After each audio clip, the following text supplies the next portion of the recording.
Getting our first look at the homeless storage facility scheduled to open tomorrow. The city opened the facility for a tour this morning.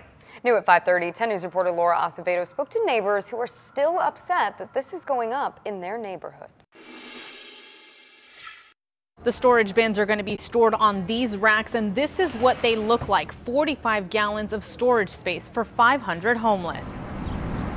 The reality of it is, I do not see them ever opening a facility like this in La Jolla. I don't see them ever opening a facility like this in Carlsbad. After months of discussion with the city, a storage facility for the homeless is set to open on 20th and Commercial tomorrow. We need a long-time solution, right? So a storage facility is very temporary. I don't see how this is going to help get people off the streets. Today, the city gave a tour of the building. For the first 90 days, the people using the facility are by referral only. They'll check in and staff will bring the bins to them. Once the belongings are all packed up, they'll go into this zap bug, using heat to kill bed bugs. And I'm very concerned about my property value. I'm concerned about the cleanliness of the neighborhood. The city's goal is to give homeless a place to store their things so they can seek services and go on job interviews. People like Jessica Manzanares say they're concerned for their safety. Before this facility has even opened, I have had things stolen out of my garage.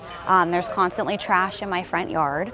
And sometimes it's uncomfortable for me because when I go outside to my car in the middle of the night and there's homeless people hanging out, I don't feel safe.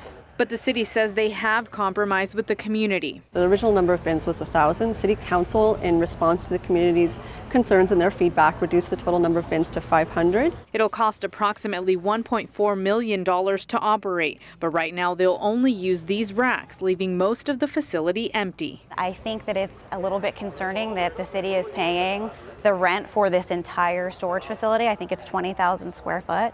And yet this is the space that we're using for actual storage. In Sherman Heights, Laura Acevedo, 10 News. Now, the city says it'll have homeless outreach in the surrounding community. Drugs and alcohol are not allowed on the property.